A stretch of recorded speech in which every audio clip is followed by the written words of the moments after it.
Hey, you're listening to a Wrestling Roundup, FreeFM 89.0, and this is your host, Grady Hooker.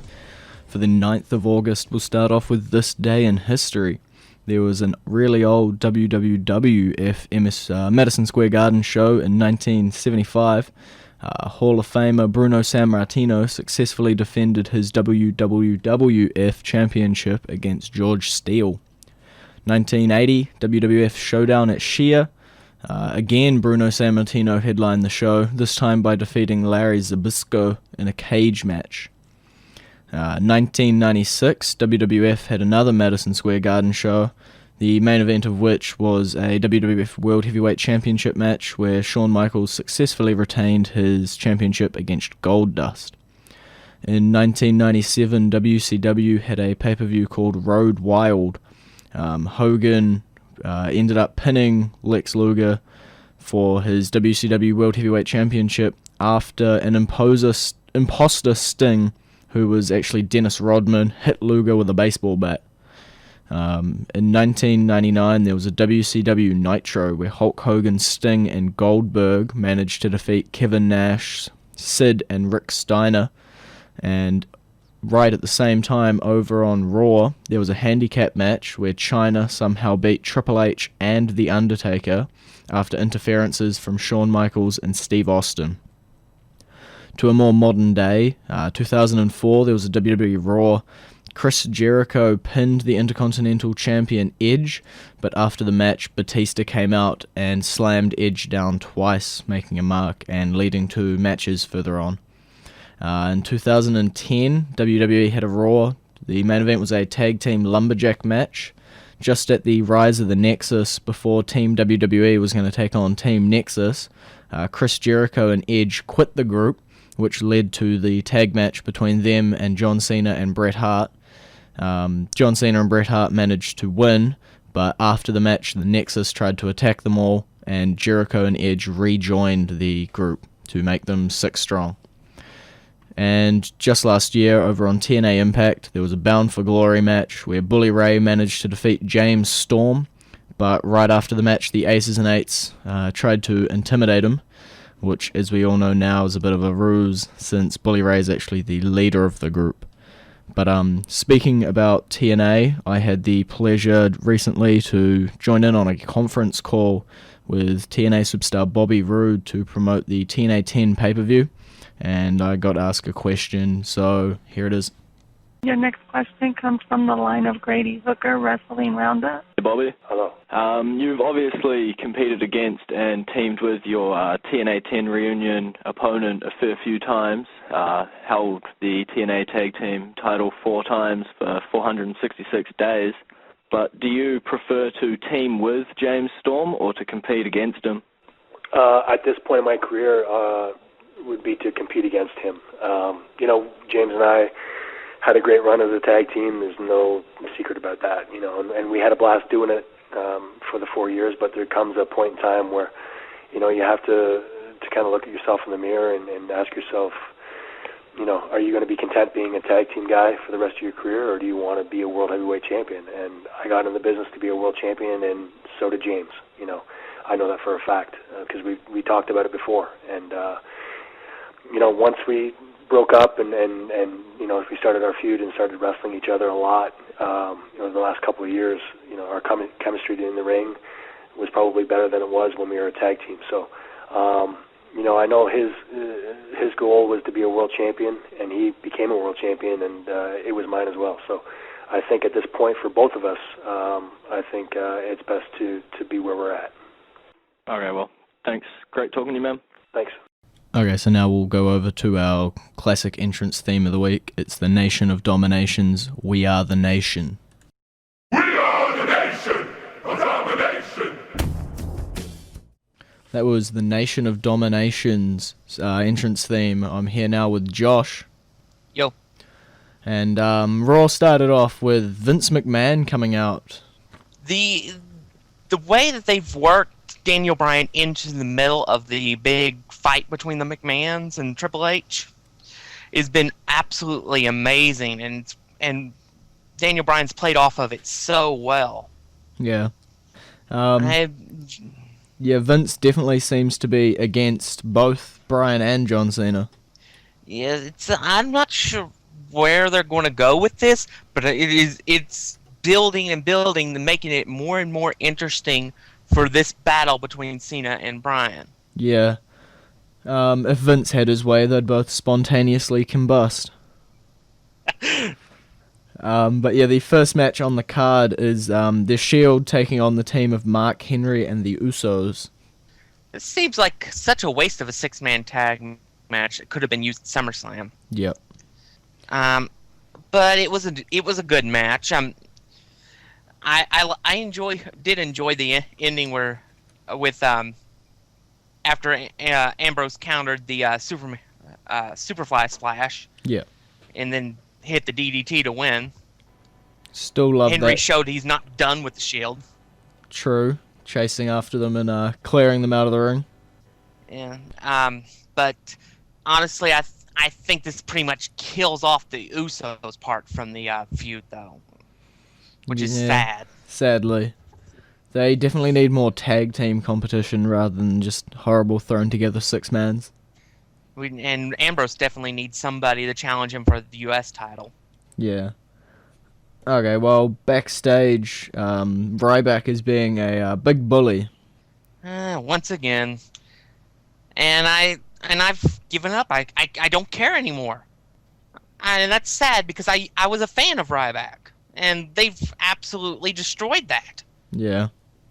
I remain neutral, but I'll see how they play it out. It could go both ways. Then we get a Wyatt family recap of what they've done throughout. They are absolutely amazing, and I think Bray Wyatt is going to be a superstar.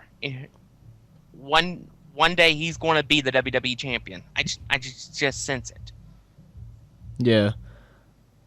Okay. Well, next, Rod Van Dam takes on Fandango. RVD's not really missed much in his time away from the WWE, and Fandango is on another level as he's getting more and more acclimated to the main roster. And I would love to see a 15-minute match between these two because I think it would be amazing. Yeah, I'm just getting a bit sick of Fandango walking out on his matches. But that's part of being a villain. Yeah, but it's getting to the point where I'm getting less sick of it and more just bored. I'm hoping they build something out of this, though. Okay, well, AJ Lee, she's about to take on Caitlyn, but she sort of snaps backstage. Yeah, if I'm Big E, I run. I run for my life. Yeah. This chick is nuts. And she did lose to Caitlyn as well. Yeah, which made her even crazier. Yeah. But the best part of that sort of match was that Dolph Ziggler took on Biggie Langston right afterwards. And the crazy AJ interjected herself. And ripped out... and started ripping out of Ziggler's hair. Yeah. But it wasn't bad enough that she was tearing up his stuff on SmackDown the previous week. She decided to rip out his hair. Yeah. But after the match, Dolph Ziggler did get his revenge and hit a zigzag on Biggie Langston. Yeah, this is not over. This is not over by a long shot. Okay. Well, the next match, Christian took on Alberto Del Rio. This was a great match. Christian and Alberto Del Rio worked off really well against each other, and I really enjoyed Christian reversing the cross arm breaker for the roll up for the 3 count. It was a great finish to the match. I'm really looking forward to seeing where they go with Christian from here on. Well, if we jump over to SmackDown, they actually announced the main event is a #1 contenders match between RVD, Randy Orton, and Christian. Yeah, and it was a great triple threat. And actually, it an important match like that ended with something really, really rare. Orton losing? In the backslide. No, in the backslide finish. Hmm. In the backslide pinfall. That rarely happens. The only time in a match of that caliber that I can remember that's happened is Kerry Von Erich winning the NWA World Championship from Ric Flair with a backslide. Okay, well, it did get Christian the number one contenders spot. So, and then Alberto Del Rio cut his celebration off. Yeah. Okay, well, this is probably a great time to jump over to the current entrance theme of the week. It's Mark Henry's Somebody's Gonna Get Hurt.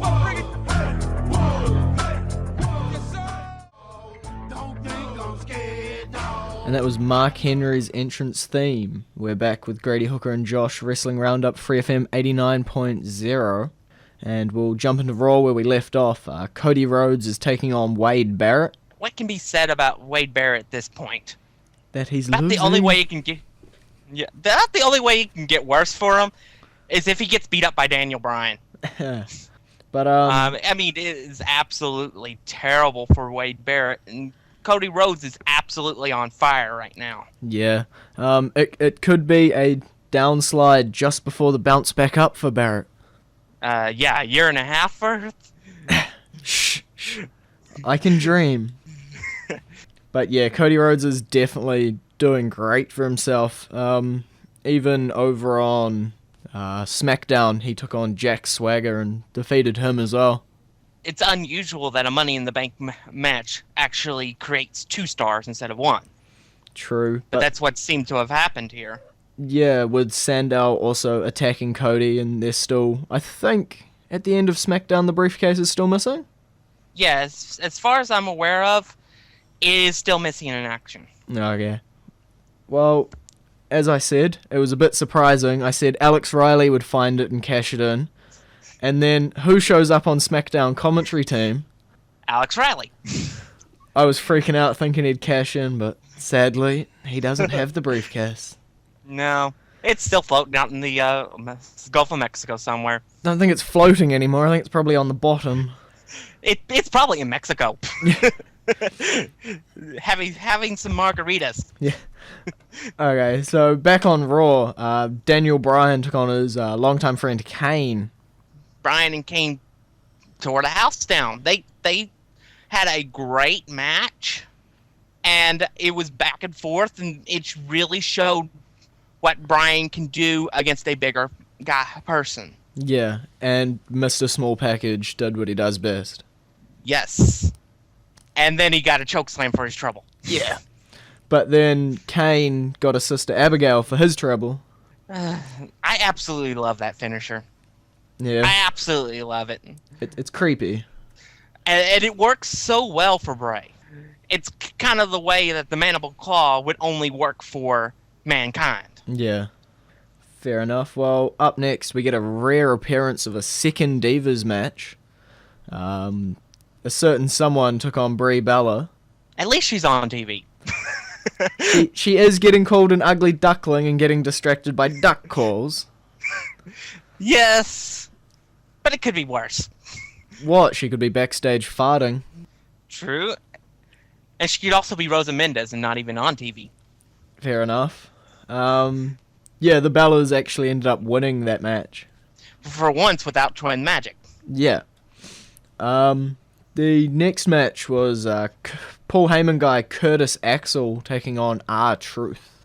This wasn't really a match, though. I mean, it lasted like 2 minutes, and then CM Punk comes down, and they don't even ring the bell. That's the weird thing about it. Yeah. I think technically it ended. Yeah, the match ended, but they didn't signal the end. Mm. And they didn't announce a winner, so. But that set up the sort of continued feud between Punk and the Heyman guys. Yeah, let's see if 'cause rumor has it Brock Lesnar will be at Raw next week. Okay. So we'll have to see. At least he's advertised for it. So we'll have to see if Punk can bring down the Beast. Okay. Well, backstage, Triple H, Stephanie, and Vince are having another sort of back and forth where Vince calls Triple H old.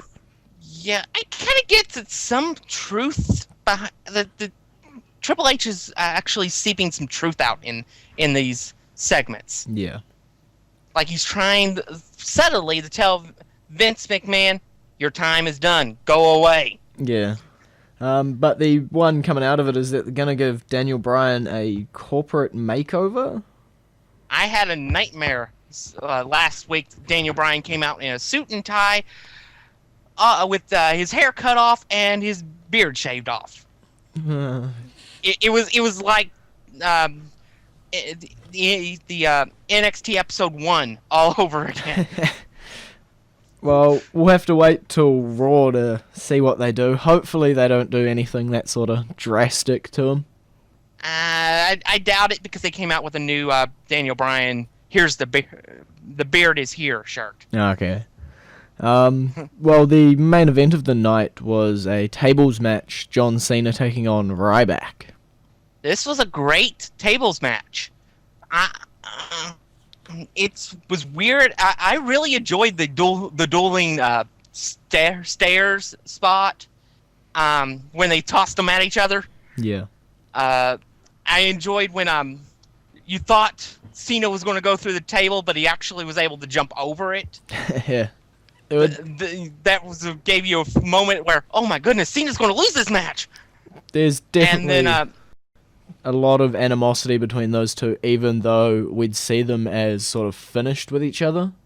And then finally, Cena finished off Ryback with an AA in a leaned over table in the corner. That was interesting. I think more interesting was after the match, Daniel Bryan snatched the WWE Championship. Yeah, and it was awesome to see Daniel Bryan holding the championship, even if it was for a few seconds. Before Cena snatches it back. Yep, and basically told him he hasn't earned it yet. And then Bryan just played it off and went with a yes chant. Yeah. Okay. Over on SmackDown, we've sort of alluded to it already with the number one contenders match, but Alberto Del Rio technically got to pick his opponent, and he picked Ricardo. I told you he'd pick somebody he could beat. I figured probably be Zack Ryder though. Well, his repick was the Brooklyn Brawler. I can see why Vicky overruled it all and set the number one contenders match. Yeah. I mean, that fit with him perfectly, though. Man, Big E versus Sin Cara on SmackDown was such a weird match when you got somebody so big and so little in the ring at the same time. And you had those shitty lights. Yeah. Just get rid of the lights. But yeah, Big E Langston just ended up looking strong against a masked guy that we've barely seen on TV lately. Yeah, who still can't speak English. Still. There was a backstage segment, it sort of came out a bit more, but Layla was acting a bit suspicious backstage with Caitlyn. I think we saw that come out a bit more in the Divas Championship match later on in the night. Layla is at her best when she is being mean. She was awesome when she was in Late Cole. And I could actually see them bringing back a part of that character for whatever they're going to be doing with her and AJ. Well, she screwed Caitlyn over, leading to AJ picking up the win and retaining her title. And then they skipped off with... and CM Punk and Fandango put on a great match as well. Yeah. I like the finish when they hit a superplex and then transitioned it into an Anaconda Vice, which was awesome. Yeah, I'm pretty sure one of the commentators said that they'd never seen that before. I hadn't. I mean, usually after a superplex, it's an attempted pin. Yeah. You never see him transition it into a submission. True. We sort of skipped over a important point, but Vicky Guerrero and Brad Maddox have officially banned Big E Langston from all AJ Lee matches. Oh. So now he's banned, but what about the previous 6 months when he just stood there? Yeah, it's a bit confusing, but I guess it's so that he's not intimidating her opponents. Well, I guess. I mean, Big E is a mountain of a man. Yeah. But just a quick jump to SummerSlam. Who do you think's going to win, John Cena or Daniel Bryan? I'm leaning towards Daniel Bryan, and not just because I'm a fan of Bryan. Sure. I actually am thinking that they may do something drastic in this match. Like a corporate makeover. Yeah, I'm thinking Survivor Series 1997. In Montreal. Mm-hmm. I'm thinking Triple H screws John Cena. But Triple H has no motivation. Well, John Cena did beat Triple H at WrestleMania 22. That's like years ago. Yeah. And maybe he wants to stick it to Vince, who Cena's always been the poster child for Vince's type of champion. Okay. Well, it's been great talking to you, Josh. Thank you. And See you next week. Yep. Okay, so there's not actually that many birthdays this week. Former ECW, WWF, and WCW wrestler Dean Malenko, the man of 1,000 holds, turns 53. Former WWE diva Sable turns 46. Former NXT wrestler Kenneth Cameron turns 27. Current WWE wrestler Hunico, who's actually out with an injury I think, turns 35. And one half of Bad Influence and current TNA wrestler Kazarian turns 36. As a bit of a roundup of what happened in the New Zealand scene, there's a show coming up tomorrow, August 10th, from the Levin Memorial Hall, 7 p.m, tickets at the door. It's NZWPW's Road to Power Play. The main event is when Ben Mana, the number one contender to the championship, and Taylor Adams team up to take on the champion Johnny Idol and Mikey. The Hitoya Cup will also be on the line when Chad Howard takes on the tag team champion Axel. And the woman we interviewed a while back, Amy St. Clair, will be taking on Misty. Over in Australia on PWWA Champions United, Olivia Shaw made her PWWA debut and attempted to take down Shazza McKenzie, but missed a crucial moonsault that allowed Shazza to pick up the win. But more importantly, Evie, New Zealand wrestler, is now the undisputed PWWA champion. She returns to New Zealand as the champ after defeating Madison Eagles this past weekend and pinning Eagles following a double stomp from the top rope.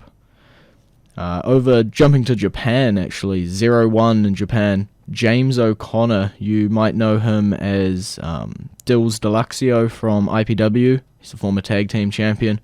He actually won the 0-1 Japan World Heavyweight Championship over there, so big congrats to him as well. And Travis Banks, I had a short interview with him once. He's in 0-1 over in the USA this time though. Tomorrow he's got a show in Illinois. He'll be taking on 0-1's Junior World Heavyweight Champion John Gresham. And then on the 25th he'll be back in Illinois again. This time he's taking on Oliver Kane. Also back in New Zealand, IPW have their next show lined up for August 31st from the Linfield Rec Centre. All we know so far is that Vinnie Dunn will be defending his newly won championship against James Shaw, who sort of got screwed out of the title at Revival of the Fittest. So good luck to those guys and congratulations to the people bringing back championships. Let's keep New Zealand wrestling strong. And that's it for this week on Wrestling Roundup. I've been Grady Hooker and we've had Josh on from America.